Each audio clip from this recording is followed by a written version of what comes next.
कधी लक्ष दिलं आहे का? आपल्या मनात जे सतत फिरत राहतं तेच आपल्या आयुष्यात घडतं. आता हा श्लोक 35वा काय म्हणतो बघा, की जसा भाव आपल्या मनामध्ये असेल तसाच परिणाम आपल्याला दिसतो. मग खरा प्रश्न असा आहे की तुमच्या मनातला भाव तुम्हाला पुढे नेतो आहे की मागं खेचतोय? चला तर मग हे तुम्हाला जाणून घ्यायचं असेल तर हा पॉडकास्ट शेवटपर्यंत नक्की ऐका.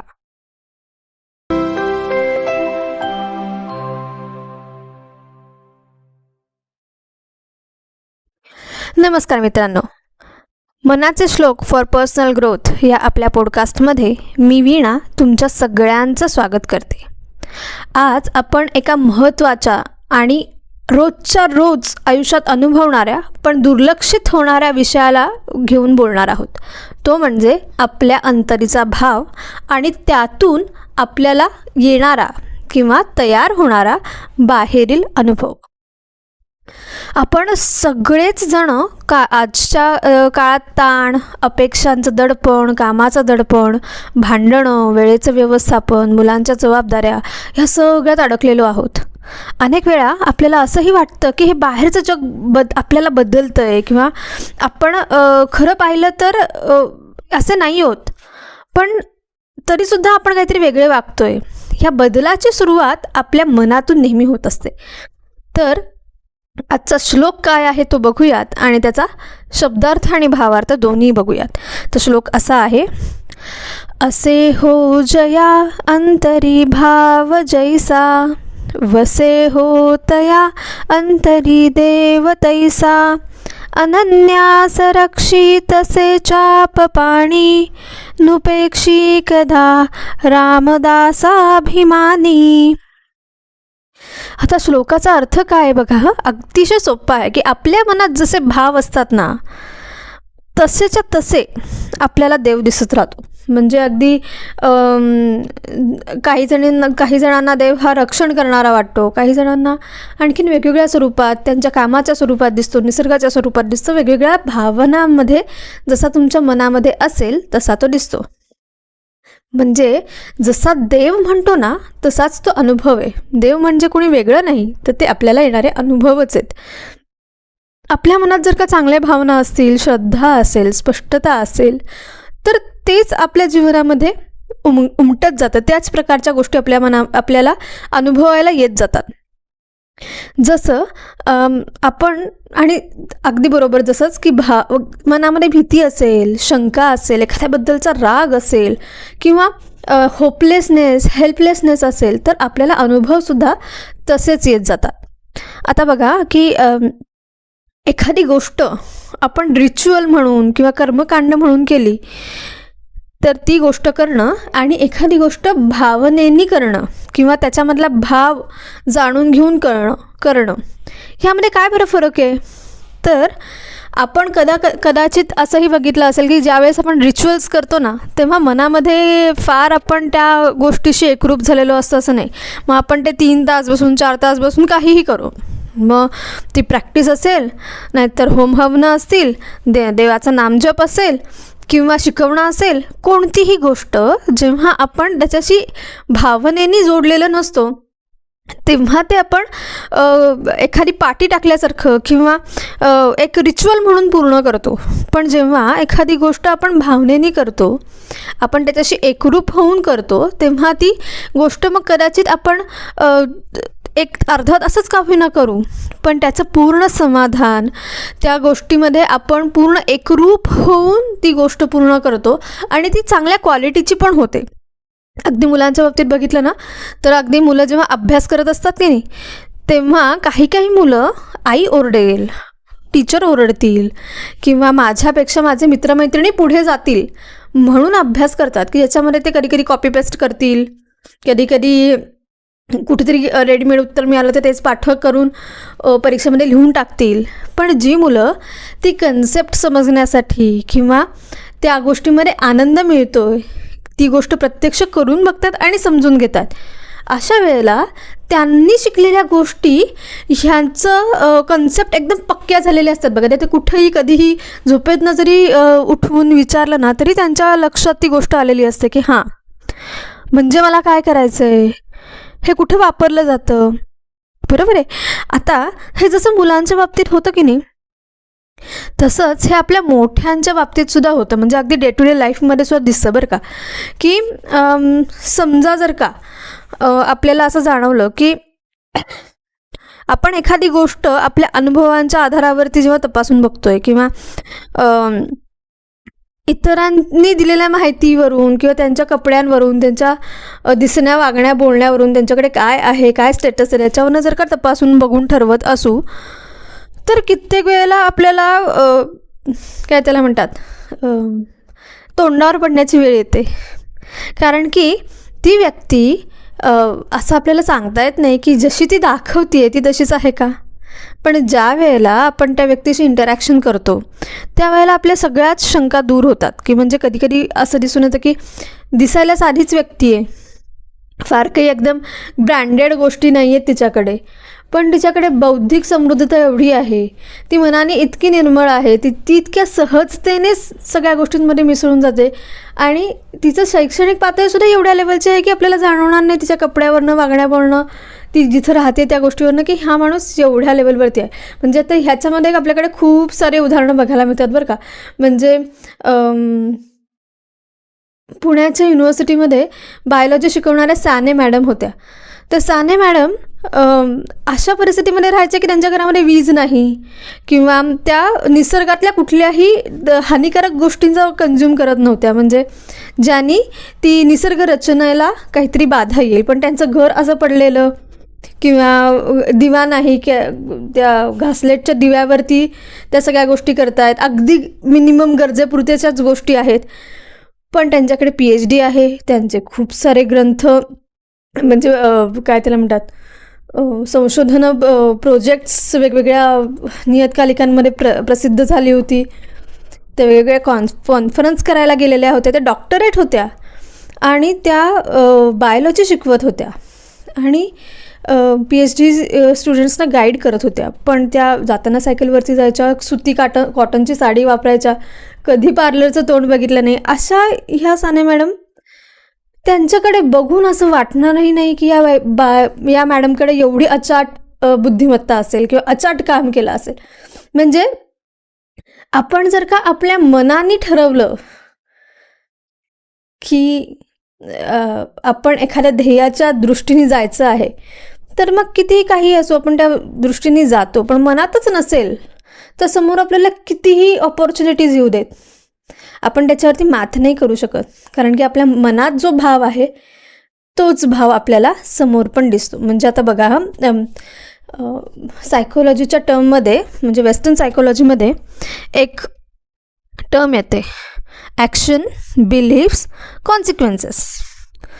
म्हणजे काय बरं, एखादे ॲक्शन जेव्हा घडते तेव्हा त्याच्यामागे काहीतरी आपली बिलीफ सिस्टीम असते.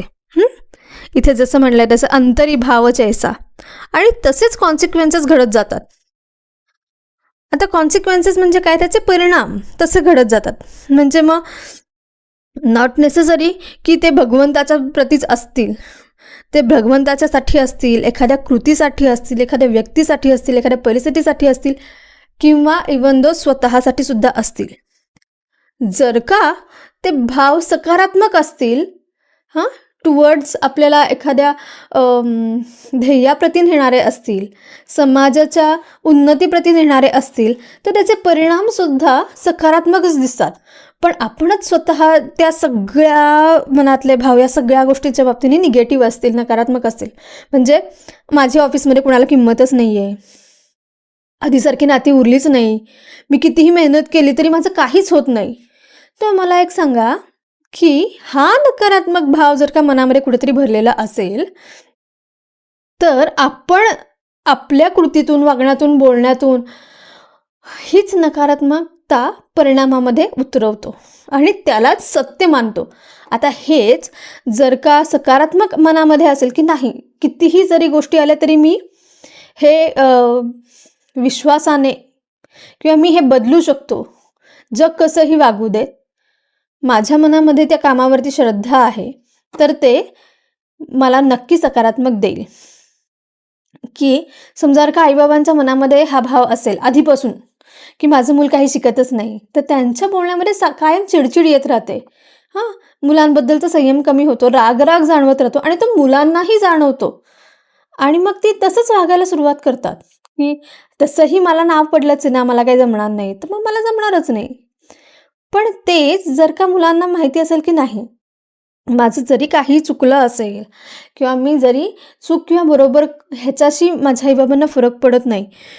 मी कसं आहे, मी त्या गोष्टीमध्ये कसं वागलो, ह्या सगळ्या गोष्टींमध्ये माझे आई-बाबा माझ्या पाठीशी उभे आहेत आणि त्यांना नक्की माहिती आहे, की मी जे करीन ते चांगलंच करीन. हा जर का आत्मविश्वास मुलांबद्दल आपल्या मनामध्ये असेल, तर तो आपल्या बोलण्यातून, आपल्या वागण्यातून, आपण मुलांना समजून घेताना सुद्धा आपल्यावरती आपल्या वागण्या बोलण्यातून दिसतं आणि ते मुलांपर्यंत पोहोचतं आणि त्याच ह्या विश्वासाला तडा जाणार नाही, ह्या दृष्टीनेच मुलं बऱ्याचदा काम करताना दिसून येतात. आता हे नात्यांच्या बाबतीत सुद्धा कसं दिसतं बघा, की समजा जर का आपल्या मनामध्ये ही गोष्ट पक्की बसली असेल बरं का, की माझा पार्टनर मला समजूनच घेत नाही, त्याला माझं काही पडलंच नाही आहे, तर त्या व्यक्तीने आपल्याला कितीही वेळा वेगवेगळ्या मार्गाने समजून घ्यायचा प्रयत्न केला असेल खरं, पण ते आपल्याला दिसत नाही त्यावेळी. का? तर माझ्या दृष्टीने माझ्या साच्यामध्ये बसणारं जे वर्तन आहे त्याप्रमाणे तो नाही समजून घेते मला, त्याप्रमाणे मला सपोर्ट करत नाही, म्हणजे तो मला समजूनच घेत नाही. पण वास्तवात पाहता अशा कदाचित गोष्टी असू शकतात, की तुम्हाला ज्या तुमच्या साच्याप्रमाणे वाटणाऱ्या गोष्टी आहेत ते त्या व्यक्तीला नसतील आवडत, पण त्याला ज्या पद्धतीने शक्य आहे त्या पद्धतीने मात्र तो सपोर्ट करत असू शकतो. कदाचित तो ते व्हर्बलाइज करू शकत नसेल, पण आपण त्या वेगळ्या अँगलनी आपल्या चौकटीला तोडून विचार करून बघू शकतोय का? हा विचार करायची गरज आहे. कदाचित मला जी गोष्ट योग्य वाटते ती माझ्या पार्टनरसाठी योग्य असेलच असं नाही, किंवा त्याच्या दृष्टीने ती चुकीची असू शकते, पण म्हणजे माझं मन, माझी गोष्ट ही पूर्णपणे चुकीची आहे का बरं? तर असं नाही होत ना.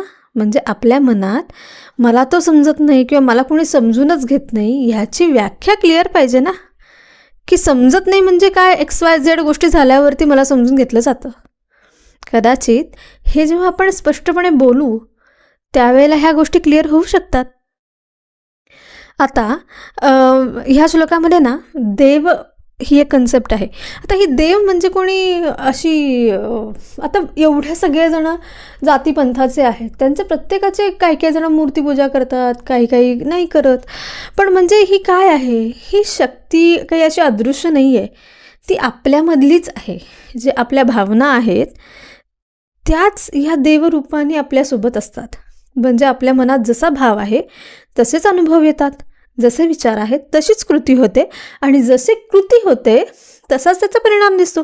आणि हा अगदी खूप कॉमन दिसणारा रूल आहे बरं का, जो सर्वसामान्य सगळीकडे दिसतो. मग अशा परिस्थितीमध्ये मी काय बरं करू शकतो हाही विचार करायची गरज आहे. म्हणजे मला माझ्या भावना ओळखता येतील का? माझ्या मनात, माझ्या अंतरात काय चाललं आहे हे ओळखायला शिकणं. म्हणजे मी आत्ता रागात आहे, मी घाबरलेलो आहे, का मला शंका आहेत, का माझी चिडचिड होते, ह्याची फक्त अवेअरनेस असणं ही पहिली पायरी होईल. मग काय दुसरी पायरी येईल बरं? पहिल्यांदा हे जाणून घेणं गरजेचं आहे की ही भावना माझ्याबरोबर कायमस्वरूपी राहणार नाही आहे. तर ती भावना आणि आपले जे बिलीव्स आहेत, विश्वास आहेत, हे वेगवेगळे असू शकतात. भावना हे तात्पुरते येतात, पण एखाद्या गोष्टीवरती ठेवलेला विश्वास हा आयुष्यभर कॅरी होतो. त्यामुळे ट्रस्ट बिल्डिंग कोणत्याही गोष्टीबद्दल असेल, स्वतःबद्दल असेल, रिलेशनशिपबद्दल असेल, हा आयुष्यभर जाणणारी गोष्ट आहे आणि ते आपल्याला कळणं गरजेचं आहे.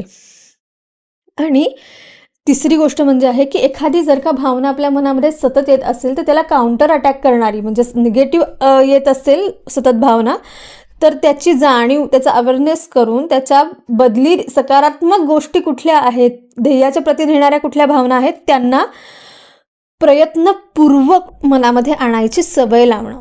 म्हणजे जर का माझ्या मनात नेहमी येत असेल की नाही माझ्या बाबतीत काहीच चांगलं घडत नाही, तर आपल्याला ती भावना काउंटर अटॅक करून ते म्हणून त्याला अफर्मेशन्स असं म्हणतात, ते म्हणून की माझ्याबरोबर चांगलं पण घडू शकतं, मी प्रयत्न करतोय, माझी प्रगती होतीये, माझं नातं सुधारू शकतं, हे आपण जर का स्वतःच्या मनाला सारखी सारखी सवय लागली तर त्या भावना तयार व्हायला लागतात आणि आपल्या डोळ्यातून, आपल्या वागण्या बोलण्यातून सुद्धा ते सकारात्मक दृष्टीने परिणाम दिसायला लागतात. तशा प्रकारे आपल्या कृती व्हायला लागतात. आणि छोट्या छोट्या बदलांनी आपल्याला मोठे मोठे परिणाम दिसू शकतात. म्हणजे रोज सकाळच्या वेळेस 5 मिनटं शांत बसणं, आणि काय काय चालू आहे मनामध्ये, कोणत्या कोणत्या भावना आहेत. मग हे सकाळी असेल, रात्री झोपताना असेल, की आज मी कोणत्या झोपायच्या आधी की मी आज कोणत्या दिवसभरात भावना अनुभवल्या, त्याच्या मागं माझ्या मनामध्ये काय आलं, आणि कोणत्या गोष्टींना वरती मी रिॲक्ट झाले पटकन, आणि कोणत्या गोष्टींना मी शांतपणे विचार करून 2 मिनटं श्वास घेऊन माझं नक्की काय होतं ही भावना ओळखून त्याच्यावरती रिस्पॉन्ड केला. आणि स्वतःला प्रश्न विचारला की ह्याच्यापेक्षा वेगळं काही मी उत्तर देऊ शकतो का, मला आत्ता असं वाटतंय, आय ॲक्सेप्ट इट, आणि मी काही बदलू शकतो का. आणि असा जर का आपण छोटा विचार करायला सुरुवात केली तर परिणामी हळूहळू बदल व्हायला सुरुवात होतात. अर्थात हे बदल काय चुटकीसरशी होणारे नाही आहेत, ती काही जादूची छडी नाही आहे. रोज प्रॅक्टिस लागणार, रोज आपण एका पावलाने त्या दृष्टीने पुढे जाणार. आणि यावेळेस जेव्हा आपण 100पैकी 5 वेळेला तो प्रयत्न यशस्वी करू, तेव्हा स्वतःच्या पाठीवर स्वतःच कौतुकाचे थाप देणं पण गरजेचं आहे. त्यामुळे ते 100% वेळा करा. आता ह्याच्यात आहे ना, मला एक एक गोष्ट आठवते. जेव्हा सीतामाता, श्री रामचंद्र आणि त्यांचं अयोध्येमध्ये जेव्हा राज्याभिषेक होतो, तेव्हा लंकेमधून सीतामातेला परत आणण्यासाठी ज्या लोकांना मदत केली त्या सगळ्यांचा सत्कार होत असतात. त्यावेळेला श्री हनुमंताला काय द्यावं असा प्रश्न पडलेला असतो. श्री रामचंद्र म्हणतात की नाही, त्यांना देण्या इतकं माझ्याकडे काहीच नाही आहे. तर सीतामाता म्हणते की नाही, माझ्याकडे आहे. असं कसं, तुम्ही तुमच्या सगळ्यात प्रिय व्यक्तीचा तुम्ही सत्कारच नाही केलात. तर माझ्याकडे एक ही मौल्यवान माळ आहे, ती मी हनुमंतांना देते. तर हनुमंत ते घेतात आणि प्रत्येक मोती वाजवून बघतात, ती माळ तोडतात, ते मणी चावून बघतात, खाऊन बघतात, ते सगळं तोडफोड करतात आणि नंतर थोडेसे नाराज होतात.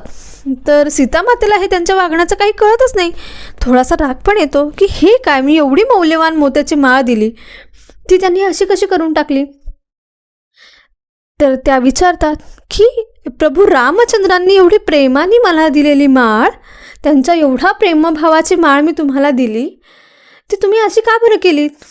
तर ते हनुमंत म्हणतात की माते, तुम्ही जे प्रेम अनुभवलं ते मला ह्या माळेमध्ये कुठेच दिसत नाही. तो भाव, ते रामचंद्र मला ह्या माळेमध्ये कुठेच दिसत नाहीत. मग ती माळ माझ्यासाठी काय उपयोगाची ज्याच्यामध्ये रामचंद्र दिसतच नाही आहेत मला. तर मग सीतामाता म्हणते की असं कसं तुम्ही म्हणता, मग तुमच्या शरीरात तरी आहेत का ते. मग यावर श्री हनुमंत म्हणतात की हो, मी तुम्हाला दाखवू शकतो. असं म्हणून हनुमंत आपली छाती फाडून श्री रामचंद्रांचं प्रतिबिंब मातेला दाखवतात. आणि ह्या सगळ्या गोष्टींनी हेच 10 वेळा किंवा 100 वेळा हे प्रूफ होतं की जसा भाव अंतरी आहे तसाच देव दिसतो. म्हणजे त्यांच्या अंतरी श्री रामचंद्र एवढे आतपर्यंत गेलेत की त्यांच्या हृदयात सुद्धा तेच आहेत. आणि अशा व्यक्तीला श्री रामचंद्र सदैव रक्षण करतात, असं श्री रामदास स्वामी या श्लोकातून सांगायचा प्रयत्न करतात की जर का भगवंत, मागच्या श्लोकात जसं म्हणत होते की जर भगवंत आपल्या पाठीशी ठामपणे उभे आहेत तर आपण कशासाठी स्वतःची उपेक्षा करतोय. आणि जर का भगवंताने आपल्या पाठीशी ठामपणे उभं राहणं अपेक्षित असेल तर आपण कसे वागतोय, कसे बोलतोय, काय भावनेतून एखादी गोष्ट करतोय ह्याचं ॲनालिसिस होणं खरंच गरजेचं आहे. आता हे तर आपण बघितलं की ह्याचे ॲनालिसिस आपण कसं करू शकतो, आपण कोणत्या गोष्टींचे ॲफर्मेशन्स देऊ शकतो. आणि जसं ह्या श्लोकात सांगितलं आहे की आपण मनातून कोणता भाव ठेवतो त्यावर आपल्या जीवनाचा संपूर्ण प्रवास ठरतो. तर देव आपल्याला सोडत नाही, पण आपण मात्र स्वतःला सोडून देतो. आपण आपल्या भावनांकडे बघतच नाही. तर आजचा एपिसोडमध्ये एक प्रश्न आहे तुमच्यासाठी.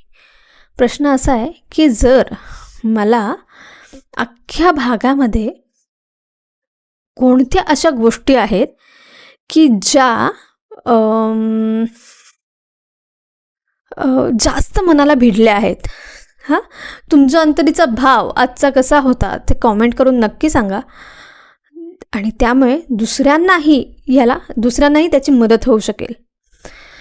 तर आजचा पॉडकास्ट तुम्हाला आवडला असेल तर लाईक करायला, शेअर करायला, सबस्क्राईब करायला विसरू नका.